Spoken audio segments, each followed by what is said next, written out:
The different battle mechs you can pilot all behave a little differently. You've got your fast, light scout mechs like the Jenner. They're really quick, they can get really far, but they can't take quite as much punishment, so you have to be careful when you get hit and what kind of position you put yourself in. There's the larger ones like the Atlas, which is your big, huge weapon build. It's got like one of everything and it's impossible to kill.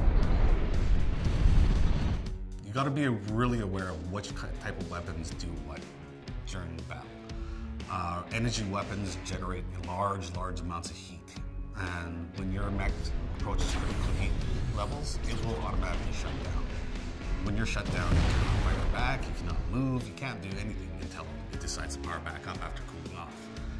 Now, this is something that you can take care of in either the mech lab by adding more heat sinks, or you can take advantage of our weapon groups, so you're not firing your lasers non-stop.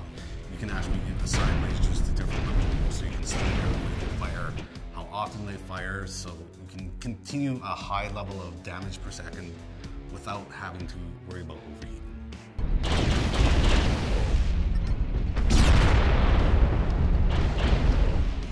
One of the other important things first time you step in the game is you notice you're in the cockpit of this giant walking war machine.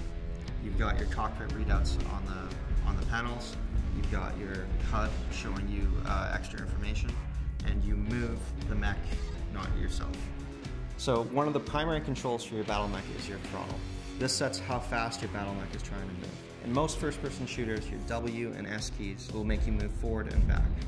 But in Mechwarrior, your W and S keys on a keyboard will increase or decrease your throttle. Your throttle, when set to a certain point, causes you to move at a certain speed. So in piloting a battle mech, you can't stop right away. Your mech has momentum and speed and throttle. What you can do is you can zero your throttle immediately to start slowing yourself down and then go into reverse from there. Turning your battle mech is also a little different. Your look does not control what direction you move. Instead, you use on a keyboard the A and D keys to turn your mech left and right.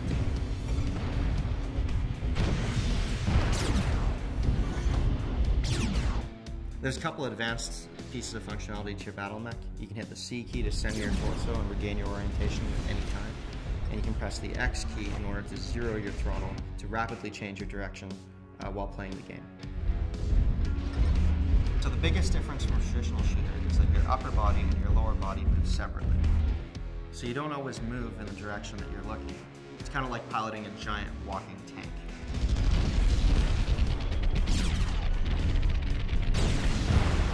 The one thing we're doing differently with Mechwarrior Online that hasn't been done in any other Mechwarrior games is the dual reticle aiming system.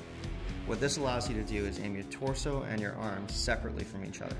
On the HUD, the circle indicates where your arms are aiming, and the crosshairs indicate where your torso is aiming. The circle moves a lot faster than the crosshairs, letting you basically aim at things before your torso can actually turn to reach them.